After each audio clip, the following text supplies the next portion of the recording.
En esta sección se revisará de forma breve la forma del encéfalo y sus principales partes. Después se observarán la cavidad que lo contiene y las capas de tejido que lo rodean. Luego volveremos al encéfalo aislado para revisarlo con más detalle. Aquí se encuentra el encéfalo. El cerebro es la mayor parte del encéfalo.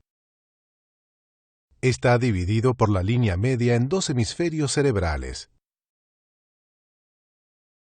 Por debajo del cerebro y separado del mismo se encuentra el cerebelo. El cerebro y el cerebelo ascienden fuera del tronco del encéfalo. El tronco del encéfalo se continúa hacia abajo con la médula espinal. La cavidad craneal contiene en su interior el encéfalo. Se muestra aquí la cavidad craneal en un cráneo seco. Tiene casi la misma forma que el encéfalo. Como ya se pudo observar en el último video, dos grandes elevaciones óseas dividen el piso de la cavidad craneal en tres partes. El borde del esfenoides separa la fosa craneal anterior de la fosa craneal media. Esta parte del encéfalo, el lóbulo frontal, ocupa la fosa craneal anterior. Esta parte, el lóbulo temporal, ocupa la fosa craneal media.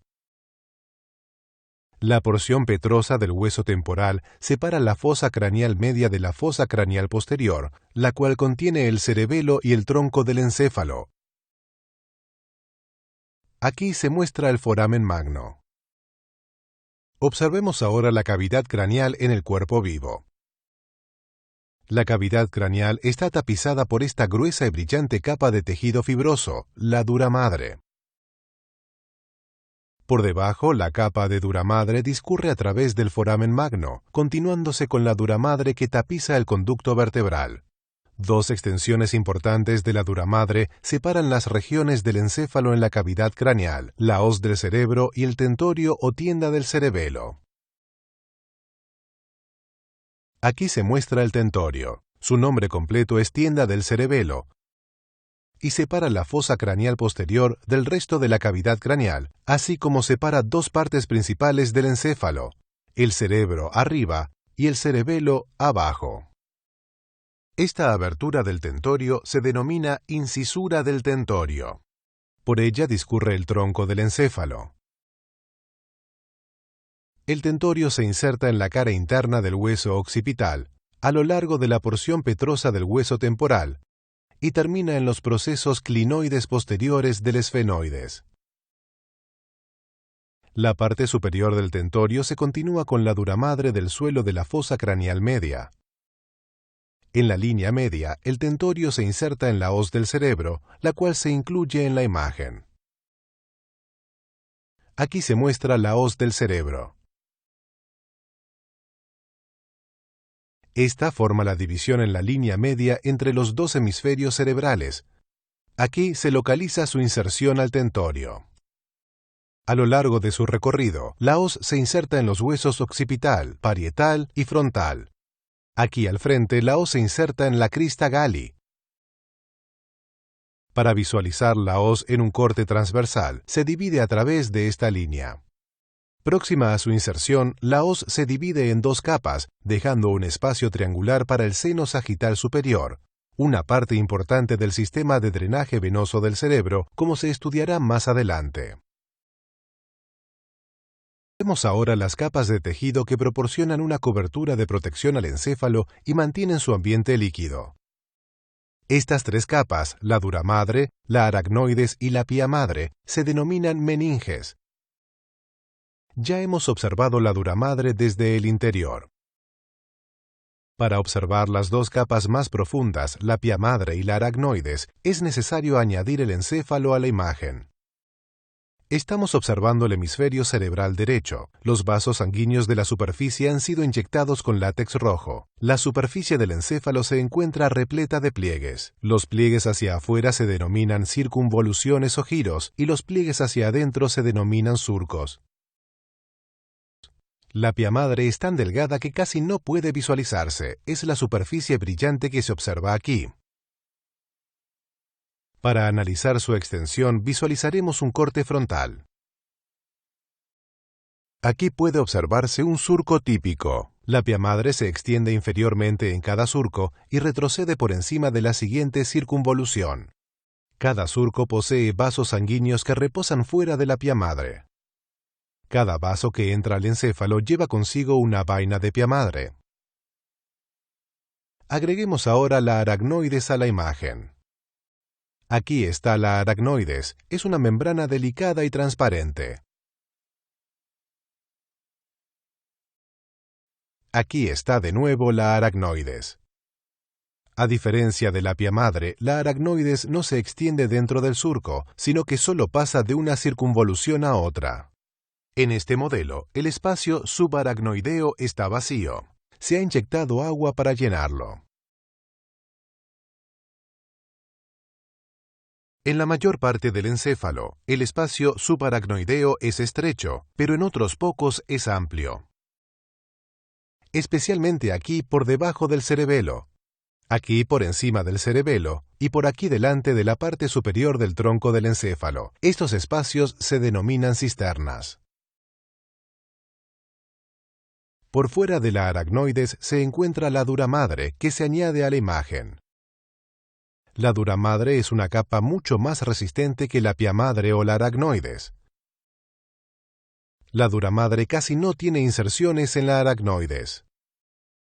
La dura madre puede ser separada del hueso, pero suele estar estrechamente unida al mismo. Ahora se añade el resto de dura madre a la imagen. Aquí se muestra la dura madre intacta. Estas ramas que se muestran pertenecen a la arteria meningea media, que recorre el espesor de la dura madre.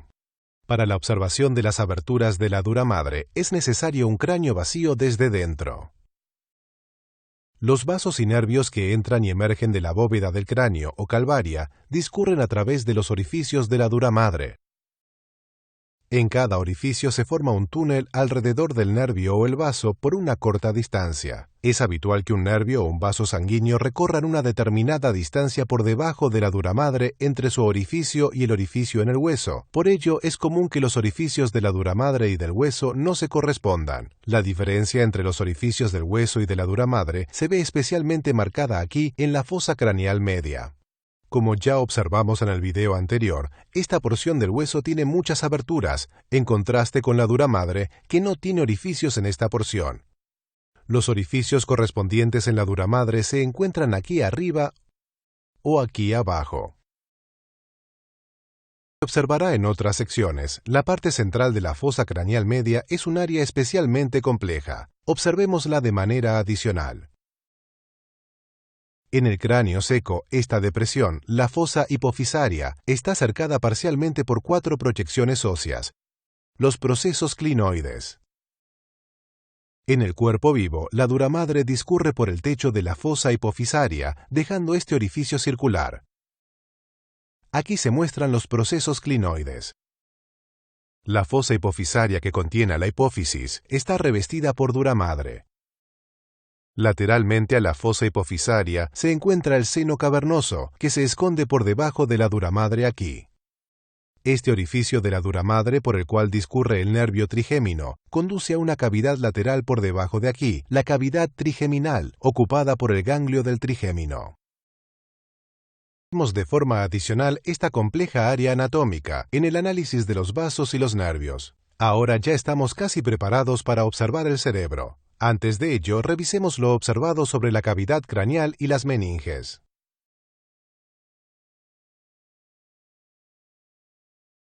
Aquí se encuentran el borde del esfenoides, la porción petrosa del hueso temporal y las fosas craneales anterior, media y posterior. Aquí se muestra la dura madre por fuera y por dentro. Aquí puede observarse la hoz del cerebro, tentorio del cerebelo y la incisura del tentorio. Aquí se localizan la aracnoides, la pia madre y las cisternas. Aquí se encuentran los procesos clinoides y la fosa hipofisaria en el cráneo seco. Estas son las mismas estructuras en un cadáver disecado. Aquí puede observarse el sitio para el seno cavernoso y la fosa para el ganglio del trigémino.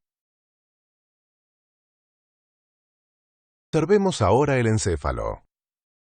La estructura interna del encéfalo, que es extremadamente compleja, no alcanza el objetivo de este atlas. En esta sección analizaremos las principales características externas del encéfalo y las cavidades que se encuentran en su interior, los ventrículos. Este modelo muestra la forma del sistema ventricular. Está formado por dos pequeñas cavidades en la línea media, el tercer y el cuarto ventrículo, y dos cavidades más grandes, los ventrículos laterales, que se conectan con el tercer ventrículo aquí. Se denomina tercer ventrículo porque los ventrículos laterales se cuentan como los dos primeros. Los ventrículos están rellenos de líquido cefalorraquídeo. Los observaremos con más detalle mientras avanzamos.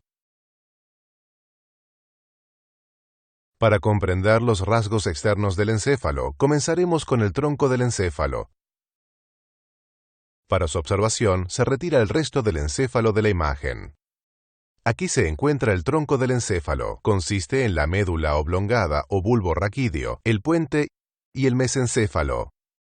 El tronco del encéfalo contiene tractos que lo conectan al cerebro, al cerebelo y a la médula espinal. También contiene núcleos que dirigen las funciones autónomas básicas. Es también el origen de la mayoría de los nervios craneales. La médula oblongada tiene forma de cono. Su diámetro disminuye en la medida en que desciende y se convierte en la médula espinal en el foramen magno aquí. La médula oblongada, el puente y el mesencéfalo están ubicados justo por detrás de la porción basilar del hueso occipital y el dorso de la silla. La porción dorsal de la médula oblongada se dirige casi directamente hacia atrás. La parte posterior de la parte superior de la médula forma el suelo del cuarto ventrículo. En el modelo, este es el cuarto ventrículo y este es el suelo. Este arco de tejido es el velo medular superior que forma el techo de esta parte del ventrículo. Este delicado tejido, el velo medular inferior, forma esta parte del techo. Esta superficie cortada constituye la inserción del cerebelo. Consiste en los pedúnculos cerebelosos superior, medio e inferior, los cuales se encuentran algo fusionados. La cara anterior de la médula oblongada está marcada a cada lado por estas protuberancias, la pirámide y la oliva. Emergiendo de las superficies anterior y lateral de la médula oblongada, se localizan los filamentos de los cuatro últimos nervios craneales, el 12º el hipogloso, el 11º el accesorio, el 10º el vago y el 9º el glosofaríngeo. Aquí se encuentra el tronco cerebral in situ, visto desde atrás. Para obtener esta vista se ha retirado la tienda del cerebelo.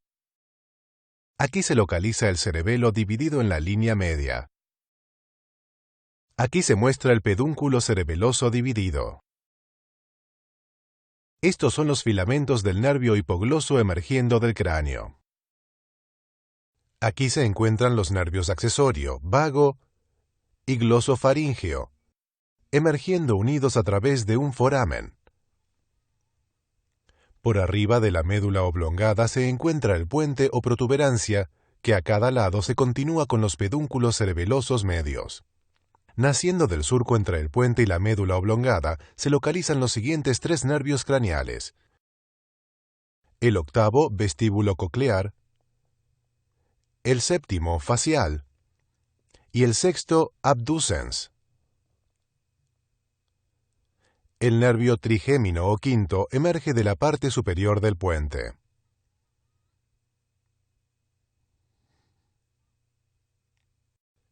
Aquí se localizan la fosa craneal media, la porción petrosa del hueso temporal y el puente.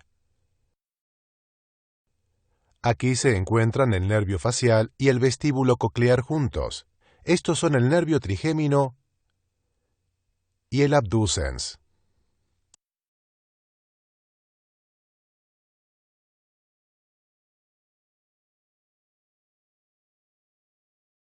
La parte del tronco del encéfalo localizada por encima del puente es el mesencéfalo. Como características de su superficie dorsal se encuentran la parte superior del techo del cuarto ventrículo, los pedúnculos cerebelosos superiores, los colículos superiores e inferiores, y en la línea media, el cuerpo de la glándula pineal.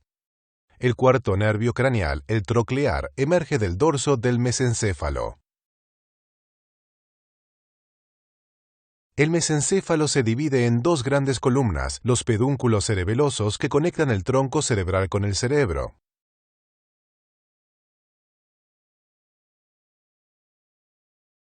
Aquí se muestran los pedúnculos cerebrales en el encéfalo intacto. Están casi escondidos en la parte baja de los hemisferios cerebrales, en los lóbulos temporales. Para estudiar mejor los pedúnculos cerebelosos, observaremos un encéfalo sin cerebelo ni lóbulo temporal. Aquí se muestran otra vez los pedúnculos cerebelosos.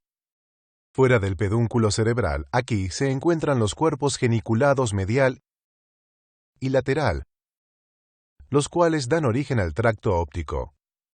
Entre los pedúnculos cerebelosos emerge el tercer nervio craneal, el oculomotor.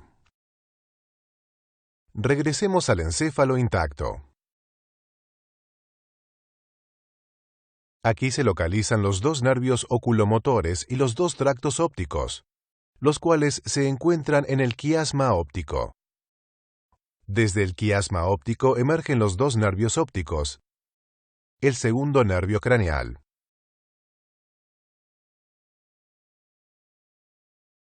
Aquí se muestra el encéfalo in situ, sin el hemisferio cerebral derecho. Este es el cuerpo calloso, responsable de la unión de los dos hemisferios cerebrales. Aquí se localizan el pedúnculo cerebral dividido y el mesencéfalo.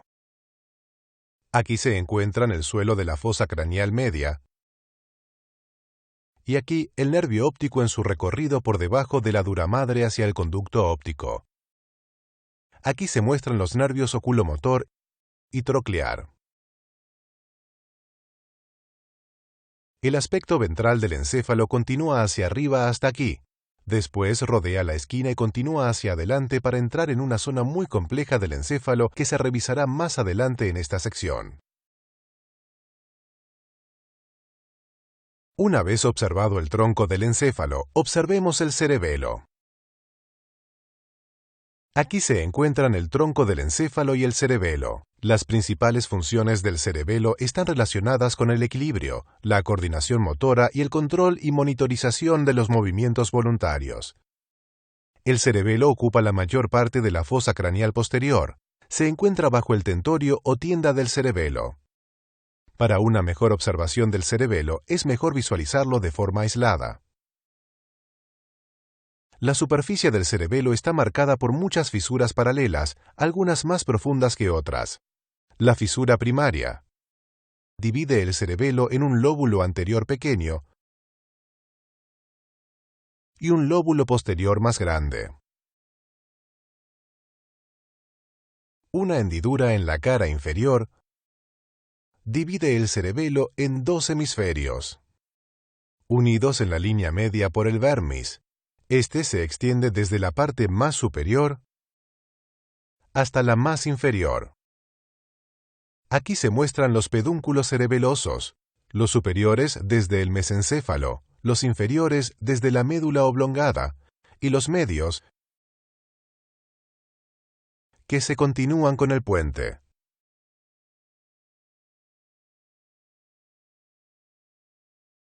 Esta cavidad en la cara anterior del cerebelo constituye la parte más posterior del techo del cuarto ventrículo. Es esta parte en el modelo.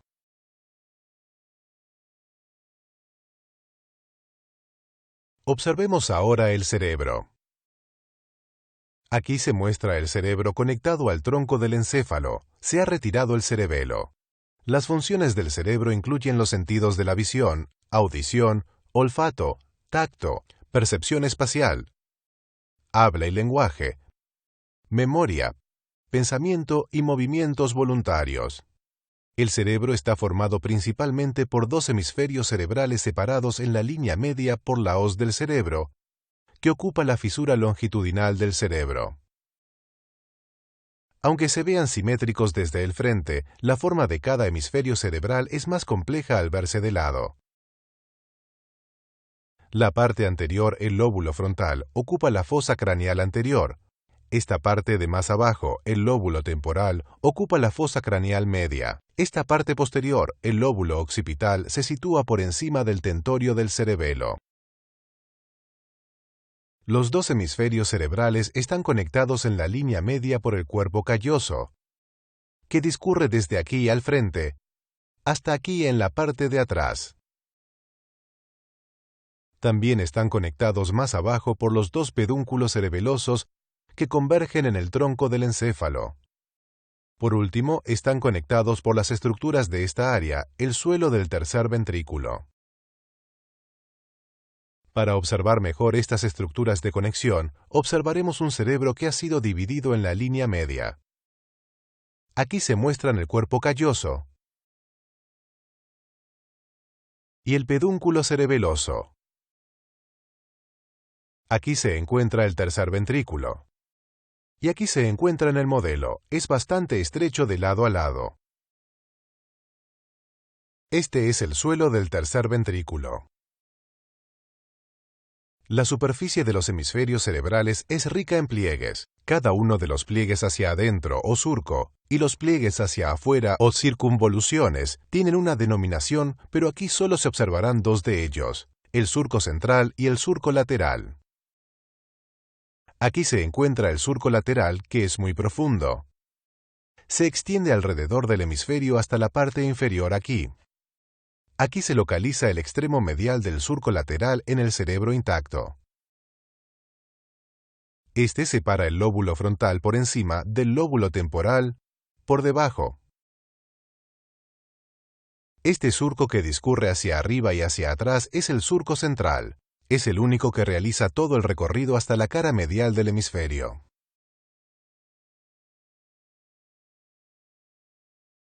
El hemisferio cerebral está conformado por 4 lóbulos: el frontal, el temporal y el occipital, los 3 que ya hemos mencionado, y el parietal. Los principales límites del lóbulo frontal con sus adyacentes son el surco central y el lateral. Los otros límites son ligeramente arbitrarios. Aquí se aprecian los 4 lóbulos en la superficie medial: frontal, parietal, occipital y temporal. La pendiente inferior del lóbulo occipital se corresponde con la pendiente superior del tentorio del cerebelo. Aquí se muestran los 2 lóbulos temporales vistos desde abajo. Esta parte de la punta del lóbulo temporal es el uncus o gancho, el cual reposa por encima de la incisura de la tienda, que se encuentra aquí. Aquí en la parte inferior del lóbulo frontal se localiza el tracto olfatorio, termina en el bulbo olfatorio, del cual emergen las fibras del primer nervio craneal, el nervio olfatorio. Cada hemisferio cerebral contiene una cavidad, el ventrículo lateral, con líquido cefalorraquídeo. El ventrículo lateral tiene un cuerno anterior, un cuerpo posterior y un cuerno inferior. El cuerno anterior se encuentra en el lóbulo frontal. El cuerpo se encuentra en el lóbulo parietal. El cuerno posterior se encuentra en el lóbulo occipital. Y por último, el cuerno inferior se curva hacia abajo y adelante en el interior del lóbulo temporal. Para observar el punto en el que se comunican los ventrículos laterales con el tercer ventrículo, rotamos hasta obtener una vista medial. La comunicación se encuentra aquí en el foramen interventricular. Para estudiar cómo se comunican los ventrículos laterales, el tercer ventrículo y el cuarto ventrículo, observaremos un encéfalo que ha sido dividido en la línea media. Se muestra un corte en la línea media a través del tercer ventrículo. Este es el tercer ventrículo. Esta porción de tejido vascular en el techo del ventrículo constituye el plexo coroideo, que produce el líquido cefalorraquídeo. Aquí se encuentra el foramen interventricular conectándose con el ventrículo lateral. El plexo coroideo discurre a través del foramen y se continúa hasta el ventrículo lateral. El líquido cefalorraquídeo que se ha formado en los ventrículos laterales y en el tercer ventrículo circula a través de este estrecho conducto, el acueducto mesencefálico o cerebral, y alcanza el cuarto ventrículo. El líquido emerge del cuarto ventrículo a través de 3 aberturas, las 2 aberturas laterales, la derecha se encuentra en la profundidad de esta hendidura, y la abertura medial, que se encuentra en la línea media aquí. Es más fácil visualizar la abertura medial en esta disección. Aquí se muestra en el velo medular inferior. Las aberturas laterales se localizan aquí. La abertura medial emerge entre el cerebelo y la médula oblongada aquí. Las aberturas laterales de cada lado emergen justo por debajo de los pedúnculos cerebelosos. Estas aberturas se dirigen hacia el espacio subaracnoideo que rodea el encéfalo y la médula espinal. Más adelante observaremos el lugar de absorción del líquido cefalorraquídeo cuando analicemos a los vasos sanguíneos. Regresemos a la cara inferior del encéfalo para la observación de las estructuras que forman el suelo del tercer ventrículo, que se encuentra aquí. Este es el quiasma óptico. Por detrás se localiza una estructura tubular que ha sido dividida, el infundíbulo, el tallo de la hipófisis. Estas 2 prominencias constituyen los cuerpos mamilares.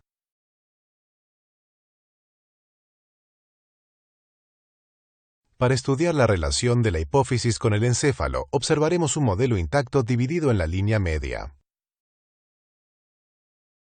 Aquí se encuentra el suelo del tercer ventrículo y aquí el quiasma óptico y el infundíbulo, que nos conducen hacia la hipófisis. Las porciones anterior y posterior de la hipófisis son particularmente diferentes. La hipófisis se sitúa en la fosa hipofisaria, la cual protruye hacia abajo en el techo del seno esfenoidal. Esta área justo por encima del tallo de la hipófisis es el hipotálamo. En las disecciones que se han observado hasta ahora, incluyendo la que estamos reproduciendo, las imágenes han sido simplificadas, ya que han sido retiradas las importantes arterias que rodean la base del cerebro y ocupan el surco mayor. Observaremos estos aspectos más adelante. Revisemos ahora lo que hemos observado hasta ahora del encéfalo. Aquí se encuentran el cerebro, el cerebelo y el tronco del encéfalo. Aquí pueden observarse la médula oblongada, el puente y el mesencéfalo. Estos son el velo medular superior, el suelo del cuarto ventrículo y el velo medular inferior. Aquí se localizan los pedúnculos cerebeloso superior, medio e inferior. Aquí se encuentran las pirámides y la oliva.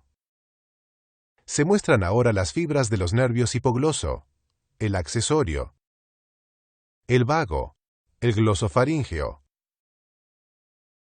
el vestíbulo coclear y los nervios faciales, el abducens y el troclear. Aquí se encuentran los colículos inferior y superior y la glándula pineal. Aquí se localizan los cuerpos geniculados medial y lateral y el tracto óptico. En el cerebelo, aquí se muestran la fisura primaria, los lóbulos anterior y posterior, el vermis y el techo del cuarto ventrículo. Aquí se localizan los hemisferios cerebrales y el cuerpo calloso. Se muestran los lóbulos frontal, parietal, occipital y temporal. Observamos ahora el nervio oculomotor, el quiasma óptico, los nervios ópticos, el infundíbulo y los cuerpos mamilares. En el modelo se muestran los ventrículos laterales, el tercer y el cuarto ventrículo. Aquí puede observarse el tercer ventrículo con el foramen interventricular, el plexo coroideo, el acueducto mesencefálico o cerebral y el cuarto ventrículo. Por último, aquí se muestran el hipotálamo, el infundíbulo y la hipófisis.